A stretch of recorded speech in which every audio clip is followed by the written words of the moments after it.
right, guys, so here we are with the Spark XB6 fully upgraded. We're just gonna speed run it like I usually do. It is running a 18 tooth pinion with the stock 52 tooth spur.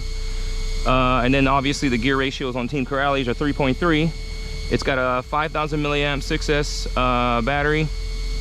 And yeah, it's got the 8BL 150 ESC from Hobbywing. And then I put the new Castle 1515 2200 kV motor in it. So we should get a little bit better top end with that motor. So, but you know, as usual, we're gonna see what she's got. We've got the GNSS performance analyzer. We're reading. All right, let's put it on track. Track, start. All right, let's see what she's got.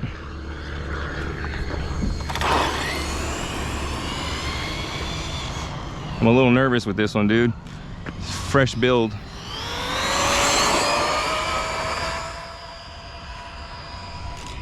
And I lost control of it. Oh my God. All right, guys, so it's at this point in the video where my entire day changed. And don't worry, I'll try to be brief, but essentially that car kept on going and I hit the curb that was at the end of the parking lot going 70 miles an hour. I'll try to put the graphic up on the right side. I definitely got the reading from the GNSS performance analyzer. It did get up to 70 miles an hour.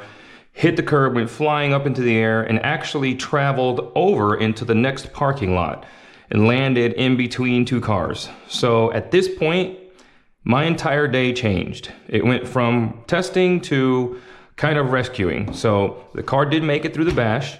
I did have a couple other little things break from things that had nothing to do with the build or anything like that. And you'll see that in the video. But I just wanted to give you guys some context as to why the rest of the video, you pretty much don't see a body. The rest of the video, you don't see a wing. All right, guys, we made it to the ramp at the spot after that insane crash that I lost control of the car and I hit that curb going 70 miles an hour. I haven't looked back at the footage, so I don't actually know how well you could see it, but basically I lost connection to the car at 70 miles an hour. I was able to get the reading off of the GNSS performance analyzer, and it was going 70 when it hit that curb. And so it was a really, really bad crash. So I don't know how well it survived. I haven't ran it yet since that crash. So we're gonna find out now. Okay. I hit the brake and it didn't brake. Wow.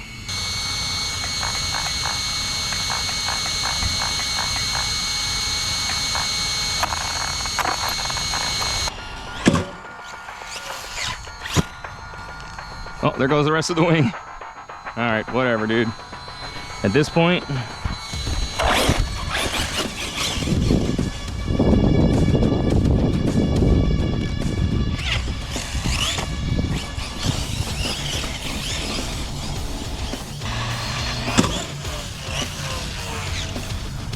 nice. Ooh, that landing was nice, bro.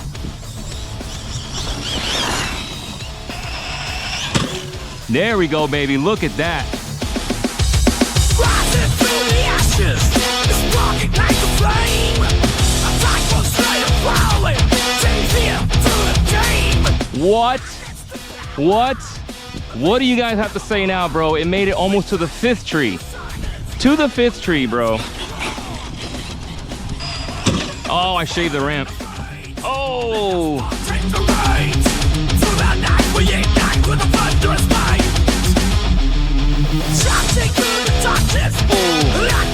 Well, at least I proved it once.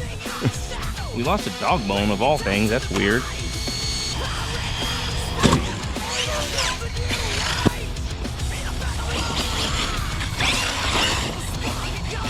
Wow.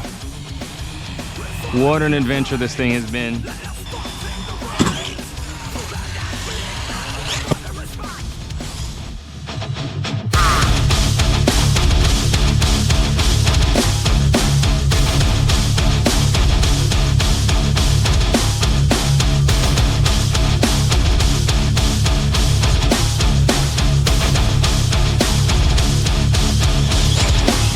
Just gotta not shave that ramp, dude.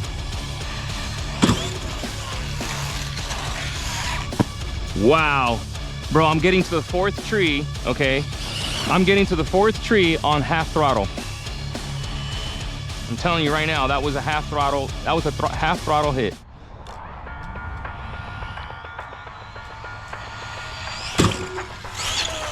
Oh my God. Oh my God. Bro, this thing is absolutely insane, okay? Absolutely insane.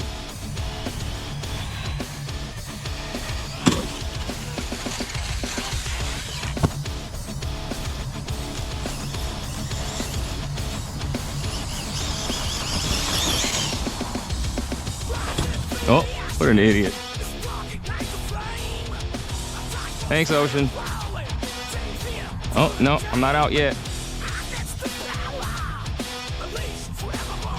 All right, cool.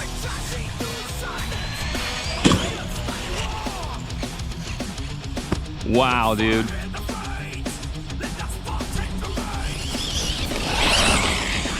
What is considered a decent hit from the Typhon is a half throttle hit from this Spark.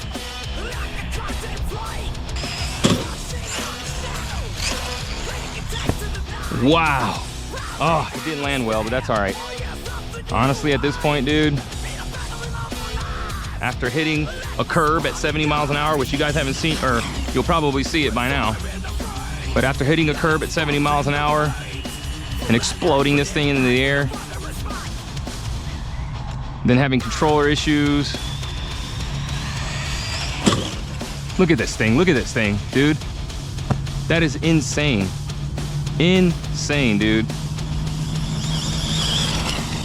Those are all like half throttle hits, dude. I'm not even getting to full throttle.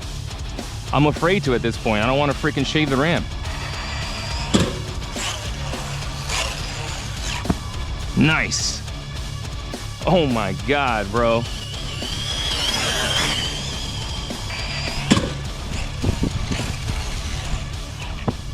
Wow.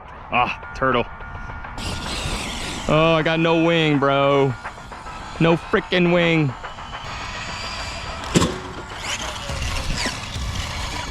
Ooh, that was a close one too.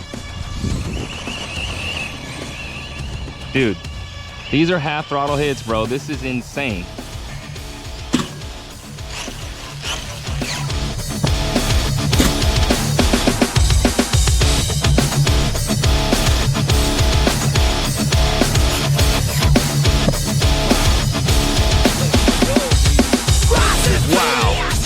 Let's go, baby.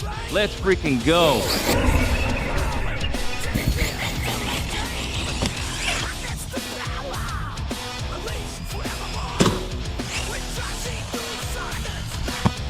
Wow.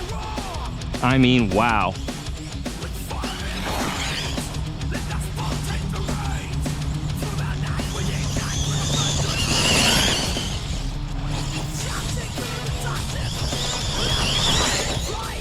That is quarter throttle, guys. These drive-bys are quarter throttle. Insane, dude. Oh, woo! Woo! I shaved the ramp, but thankfully not in a bad way. Wow. Oh, that was sketchy, bro.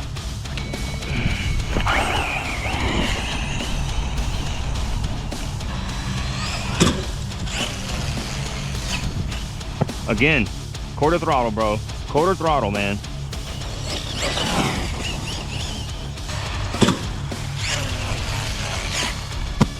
Woo! Let's go, baby.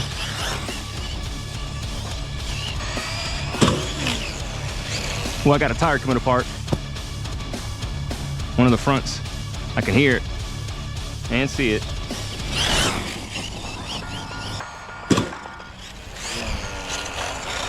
Oh, LBC, baby. We got through a battery. Holy moly.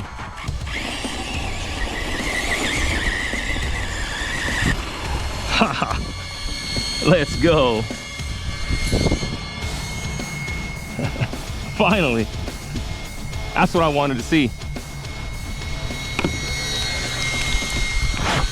Oh, my power button came off. Huh? All right, so we made it back to the shop and we are here with the Spark. Well, I think the point is proven. This thing will absolutely fly like a Typhon. The saying that nothing flies like a Typhon, I think, has been disproven. I actually went further with this car than I've gone with any car. I did weigh this and the Typhon, and they're actually, I think this one's only 0.9 ounces heavier than the Typhon. So it's not that it's lighter, and that's what made it jump further. It may be that I did hit the ramp faster than I ever have with anything else, but again, I will be making a comparison video. Anyway, I think I proved the point. This Spark is clearly capable, just as capable as a Typhon. And one of my arguments is the amount of money you'll spend on one of these to get it to this point, which I will do when I do the comparison video. But for now, we definitely flew. This thing was super, super insane to bash, dude. I just, you know, I was in disbelief. I had some friends around and even they were just like, wow. You can even hear at one point my wife is videoed and she's just like, wow, because we've never seen it. We've never seen something fly like this. So anyway, so as far as the car is concerned, basically I have Typhon shocks front and rear. I have M2C Racing ZRS pistons front and rear, but I use only front pistons, which if you look at the website, I'll try to bring up graphics on the video here. So you can get a reference for parts, but basically it's ZRS pistons all the way around, but I only use the front pistons. I use 60 weight oil on all four corners. Then I did the conversion a lot like the guys with the Typhons. To make the Typhon wider, they use Kraton hubs and Kraton stub axles. Well, you can do the same thing with the Spark. Just use Kagama hubs and Kagama stub axles, and you widen it just like a Typhon. Same principle. I really didn't reinvent the wheel on this one. All I did was follow the same formula most guys follow for the Typhon. I just pulled parts off of other cars and put them on this one. So anyway, back to the setup. I originally obviously had ADU bulkheads front and rear, but obviously in the crash that you saw at the beginning of the video, I broke off the D block from when it hit the curb, and it landed rear first on the concrete. And it broke the D block and broke off the bolts on this bulkhead. So I had to, in an emergency, kind of swap over to a stock plastic bulkhead and some Asuga C and D blocks.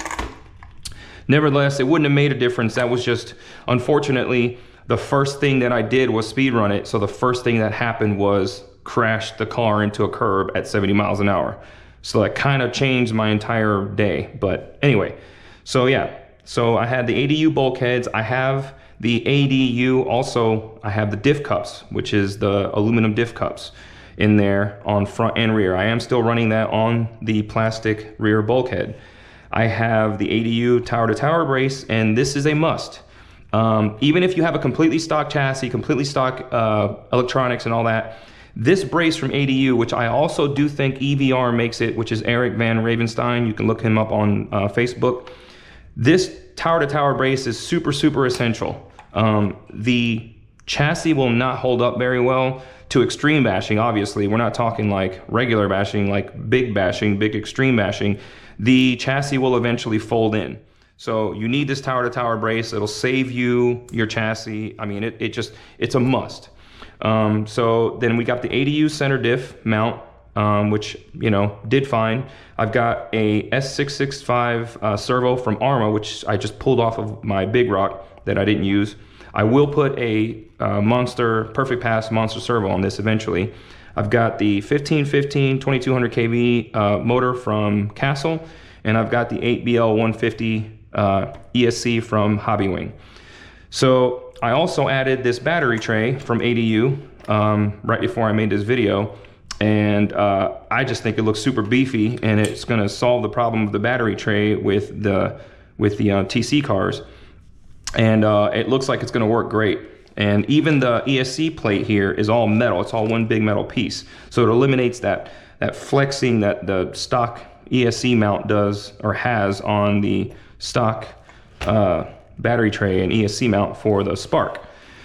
So yeah, and then I used 100K fluid in the front diff, I used million weight oil in the center diff, and I used 60K fluid in the rear diff. I went up to a million weight in the center diff because this is an open diff. It's not an LSD diff, so I kind of really wanted that rear power bias.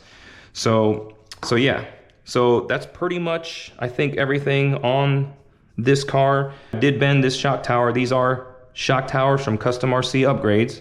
They are the titanium ones. I'll probably buy another set for the rear. I'm not sure yet. I think the plan for this car might be to go full EVR on this. I am in talks with him. I'm really hoping that EVR can make a front tower to chassis brace and a rear tower to chassis brace. He hasn't said anything. He hasn't promised me anything. I just texted him and I asked him, hey, can you make this, you know? So we'll see if he can do it or not. We will find out soon. But so yeah, this thing absolutely rips, bro. Absolutely, man. And honestly, man, for the amount of money you're gonna spend on this, there are some things about this Spark, about Team Corrali in general, that they do not have some of the flaws that Arrma does. For example, okay, the front hubs on Arrmas, we all know the pillow ball tends to pop out. Now they did fix that on the new Kraton V6, but these TC pillow balls never pop out. This is one of the reasons why I didn't upgrade these hubs to aluminum, because I was like, for what? I don't need to. These pillow balls don't pop out, so I don't need to upgrade those. So there's just this has a stock CVs, stock center dog bones, stock rear dog bones, okay, stock hubs. The outdrives, man, Team Corrali outdrives, sorry Arrma, but Team Corrali outdrives are superior, okay? I don't have any issues with them breaking either on the Kagama or the Spark or the Asuga. And we all know that Arrma outdrives tend to break. That's why they sell the upgraded ones, which is one of my gripes. This is kind of one of the reasons why I made this video. There are things about Arrma that are flaws that people just accept and say, well, we just have to upgrade. But what if there's a car that already comes with those things upgraded, or they just aren't as prone to failure, so you don't have to upgrade them like immediately? And this is that. This car, the Spark and the Asuga, are absolute beasts of RCs, man. So, and the Asuga with the upper arm breakage that people complain about, they did update the design of the upper arm on the Asuga. I have been told, I've seen the emails, that they actually redid the mold so that it doesn't break the way they have been. So for those that have been breaking upper Asuga arms, that shouldn't be a problem anymore. So anyway, that's this Spark. Next video will be a comparison video against the Typhon, and we will see what they come up with. Anyway, all right guys, thanks for watching. Stay tuned. Keep on bashing.